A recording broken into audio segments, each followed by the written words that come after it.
Hey, welcome back to the episode 2. This is Christian Hoyle with the podcast that has no name and I don't edit. So here we go. What an amazing title I came up with last night. I'm going to give you the title first before I quickly mention a couple of other little things. The title for today's episode is, which I absolutely love. Just think, when I say it, just think about what you think it might mean, because I wouldn't have thought about what it meant, but it means something pretty special. Today's episode title is Lost Keys Open Many Doors. Love that. That one's down to Tony Hawkswell last night. Lost Keys open many doors. So I'm all in my PE gear now. So I've sort of mindset's been my obsession for a long time. I've been putting a load of tests over the last few years. Funnily enough, one of them tests arrived this morning in a huge parcel.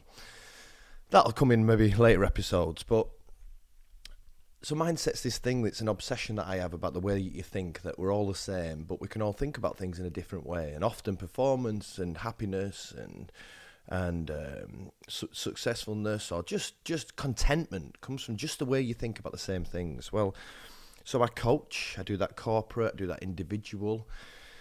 But now I've gone back to an old profession to do a little bit of work. So I'm gone back as a teacher. So I'd done a few days before on supply. And I realised, really, this is what I realised. I taught some classroom stuff I love. I do love it. I love what... It's really interesting, because what I actually love about it is, when I was at school, I was naughty. So there's quite a few subjects I was that naughty and I wasn't even allowed in the lesson. So last week I taught history. I actually was allowed in that lesson, but I taught history. You know what? I was learning new stuff. I loved it. And it was brilliant. I really enjoyed it. So I've enjoyed my time. And I took one lesson of PE. And when I was younger doing my teaching career, the reason why I left teaching to start my clothing brand. And the major reason with that was because I felt like I weren't being professional enough. But in actual fact, what I get to do today is exactly my obsession. So what I realised last time I did it, I did one lesson, and that was in PE. That's the time for me to shine, because I've thought about it like this, that everyone I work with in coaching, I ask 2 questions, and one of them's always about physical vitality. Everything comes down to what you put your body through, the resilience you learn through it. Like, for example, I will have always done this podcast when I've been outside that window there is a castle, and I will have run up it. So I've been out for my morning walk, I've run up the castle, and then I actually have a cold shower. That's my other habits that'll build up to every one of these podcasts. I will have just had a cold shower. That's my little rule that I've got. It'll never be at the same time, but that's what I'm doing. So, so when I went into PE, there's 40 kids. I say 40, 30 kids, and I say, who's not into PE? And 5 might do it, 10. And I remember some people don't like it. They're who I want. Because if I can convince, like the people who love sport like me, I've always loved sport, so it's never a problem. But when you've not been into it, you've not felt the value of it, you've created why you don't like it. It might be competition, it might be don't like people seeing you, whatever the reason is, it's all made up in the mind. And like mindset, what we've said, is an issue of thought processes. So today's the day I really get to start that side. I'm not doing it all the time, I'm just doing little bits to add on my thing as it goes. But yeah, today's the day I get those who are not into sport to start to understand why we do it. And if I can convert 1 or 2, because there's it's not a famous guy, but he is to me. But when I moved to Ramsbottom, when I was, say, 10, I wasn't into sport. I'd come from a bit of a council estate background, not running into sport, not ate well, slightly chubby. Mr. Jackson changed my life. He got me into sport, especially football, running. And it didn't change my life. Yeah, well, it has changed my life forever, because no matter what goes on bad things, exercise has always pulled me through it. And I've been blessed by that. So I've, So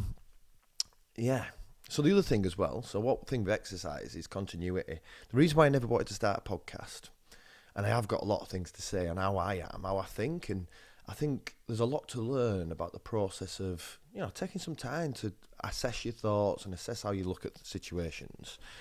But it's continuity. I was too scared I weren't going to do it, but I am going to do it. I didn't start well. I haven't even got a name. I haven't got a proper platform. I've just put this from my LinkedIn, which is probably totally unprofessional. Did I say probably? I know it is. But then there's also not everyone LinkedIn's professional. And the other things I've started. And for me, I don't even know if anyone will ever listen to this, but I enjoy delivering it.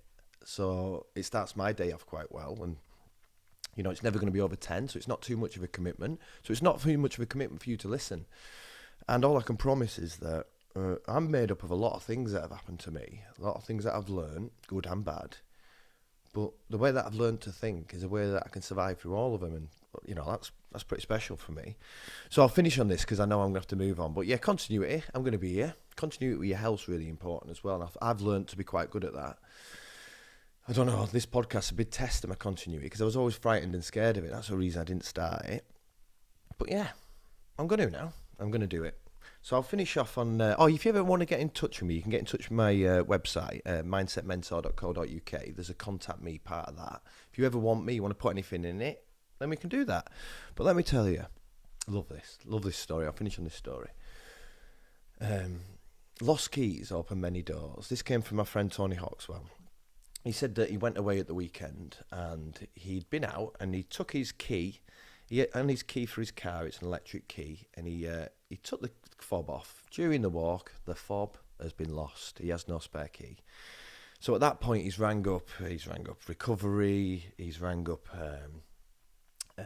Mercedes, and what they've said is we can't just do that. We'll have to bring someone over from Germany to reprogram it, or you need to reprogram off your key. He's like, I think he was in Loughborough. I can't remember where he was. So he's like, what am I going to do? And then he notices he's left his boot open. So he can actually get at his stuff. So that was great. So he could get his stuff. So he's got his stuff.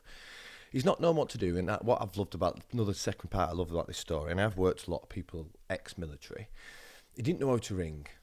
But when you've been military, you can always ring your brothers or sisters in there, and it's like a commitment for life. I've not been in it myself, but I've been around a lot of people, and it's a pretty strong bond, which really impresses me.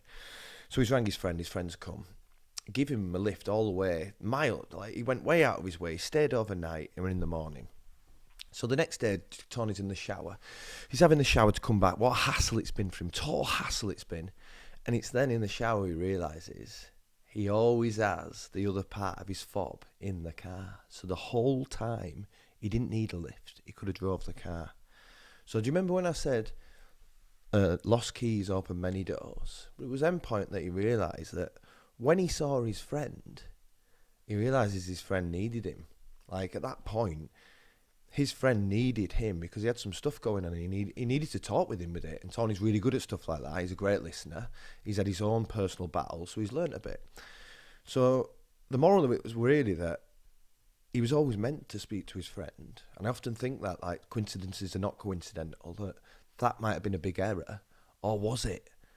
Or was it a big error? You think about the things that happened with you. You didn't get the job, something didn't work, the girl didn't want you, or boy, or whatever it was. And if you always think, this is a Tony Robbins quote. I'm not a fan, but I don't really watch his work. But whenever you think everything is falling apart, is it not really falling into place? And just like that, lost keys open many doors. Remember that one. I'm going to sign out. That was episode 2. Thanks so much for listening. I've got some names. It's actually on my LinkedIn. That's the only place I am. I will have a name, and it will happen. But in the meantime, that was me, Christian Hoyle. You can get me at mindsetmentor.co.uk. Have an amazing day. Remember, you're the captain of your ship. And the day that you're going to have is basically what you put in. I just want to finish on one thing. I saw this thing just before I went to bed last night. Tell someone today for no reason, you got this. I like to do that a lot. People don't forget to say nice things to people in the world, and sometimes we're all in a little bit of doubt. I tell you the ones who are most, your CEOs, your people at the top, because no one says it to them. One day just go, thought it was a really good decision, or you got this, you're doing really good. You take it easy and have an amazing day.